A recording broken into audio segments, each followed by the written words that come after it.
Qui parle encore de loyauté aujourd'hui? Qui en enseigne le sens véritable? On parle d'amour, de succès, de liberté. Mais la loyauté, elle, se tait. La loyauté, ce n'est pas un mot à la mode. Ce n'est pas une phrase que l'on répète pour paraître fidèle. C'est une manière de vivre, une manière d'aimer, une manière d'exister. Et pourtant, rares sont ceux qui la comprennent vraiment. Rares sont ceux qui savent ce que cela coûte, d'être loyal.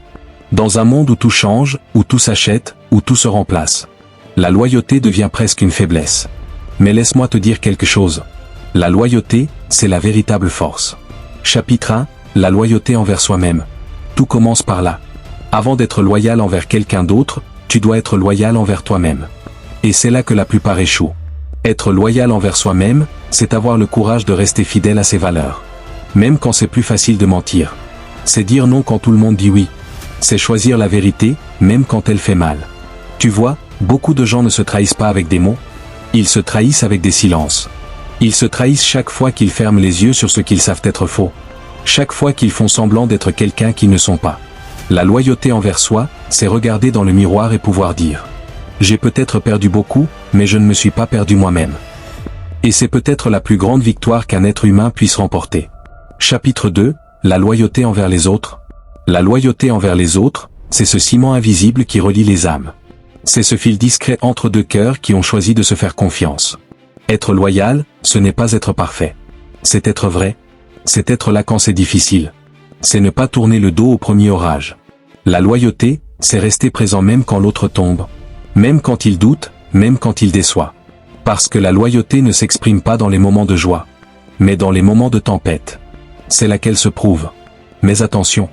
Être loyal, ce n'est pas être aveugle. Ce n'est pas s'attacher à quelqu'un qui te détruit. Ce n'est pas accepter l'injustice sous prétexte d'amour. La loyauté ne demande pas de tout supporter. Elle demande seulement de ne jamais trahir. Et parfois, ne pas trahir, c'est aussi partir. Chapitre 3, loyauté et trahison. La trahison, c'est la sœur ennemie de la loyauté. Elles vivent côte à côte, dans le même monde, dans le même cœur. On ne sait pas ce qu'est la loyauté tant qu'on n'a pas connu la trahison. Et souvent, ce sont les trahisons qui nous enseignent la vraie fidélité. Quand quelqu'un te trahit, tu apprends. Tu apprends à ne plus donner ton âme à la légère. Tu apprends à reconnaître les masques. Et surtout, tu apprends à être loyal envers toi. La trahison fait mal. Mais elle ne détruit que ceux qui ont bâti leur paix sur les autres.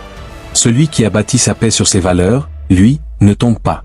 Tu vois, la loyauté, c'est une lumière. La trahison, c'est l'ombre qui la révèle. Et parfois, il faut passer par l'obscurité pour comprendre à quel point la lumière était belle. Chapitre 4, loyauté et amour. L'amour sans loyauté, ce n'est qu'un feu de paille. Ça brûle fort, mais ça s'éteint vite. Aimer, c'est être loyal. C'est choisir l'autre même quand il n'est pas à son meilleur. C'est protéger son nom même quand il n'est pas là pour t'entendre. C'est refuser de salir ce que vous avez bâti ensemble. La loyauté dans l'amour, ce n'est pas la dépendance. C'est la conscience. C'est savoir que l'amour vrai n'a pas besoin de tricher. Tu peux tout pardonner à quelqu'un, sauf la trahison.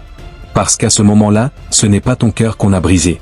C'est la confiance, et la confiance, c'est la racine de tout amour durable. Chapitre 5, loyauté et amitié. Les vrais amis ne se comptent pas en nombre. Ils se reconnaissent à leur silence quand tout le monde parle contre toi, à leur présence quand tout le monde s'éloigne, à leur regard quand tu doutes de toi-même. La loyauté entre amis, c'est ce lien discret qui ne demande rien, mais qui résiste à tout. Ce n'est pas celui qui t'applaudit quand tu brilles, c'est celui qui te soutient quand tu tombes. Un ami loyal, c'est un frère choisi. Et si tu en as un seul dans ta vie, considère-toi comme riche. Chapitre 6, loyauté et travail leadership.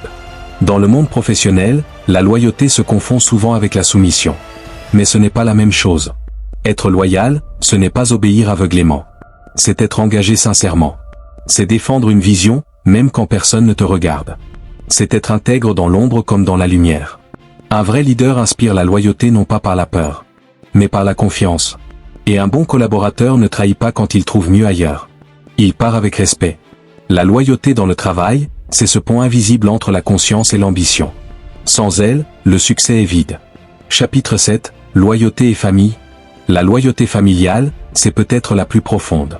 C'est celle qui te lie au sang, à ton nom, à ton histoire. Mais attention, elle n'est pas toujours facile à vivre. Parfois, être loyal à ta famille, c'est aussi oser dire non à ses erreurs. C'est refuser de répéter les schémas du passé. Être loyal à ta famille, ce n'est pas tout accepter. C'est vouloir le meilleur pour elle, même quand ça veut dire prendre de la distance. Et pourtant, quoi qu'il arrive, la famille reste ce lieu où la loyauté renaît toujours. Parce qu'au fond, c'est là qu'on apprend à aimer. Chapitre 8, Loyauté et foi. La foi aussi enseigne la loyauté.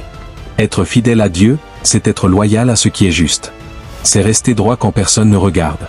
C'est choisir la vérité même quand le mensonge semble plus rentable. La loyauté spirituelle, c'est refuser de trahir ta conscience. C'est garder la foi même quand tu ne comprends plus rien. C'est croire, même dans le silence. Parce qu'au fond, la loyauté, c'est une forme d'amour. L'amour de ce qui est vrai, l'amour de ce qui est pur. L'amour de ce qui te relie à ton essence. Chapitre 9, Loyauté et soi intérieur. Il y a une forme de loyauté dont on parle rarement. Celle envers ton âme. Ton âme c'est toujours ce qui est juste.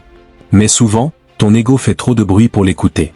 Et chaque fois que tu ignores cette petite voix intérieure, tu te trahis un peu. La vraie paix, c'est quand ton esprit, ton cœur et tes actes marchent dans la même direction. C'est ça, la loyauté intérieure. Elle ne fait pas de bruit, mais elle rayonne. Chapitre 10, La loyauté, une épreuve silencieuse. La loyauté ne se proclame pas, elle se prouve. Et souvent, elle se prouve dans le silence, dans les sacrifices invisibles. Quand tu continues à être bon dans un monde qui te trahit, tu es loyal. Quand tu refuses de répondre à la haine par la haine, tu es loyal. Quand tu restes fidèle à tes valeurs même quand personne ne te regarde, tu es loyal.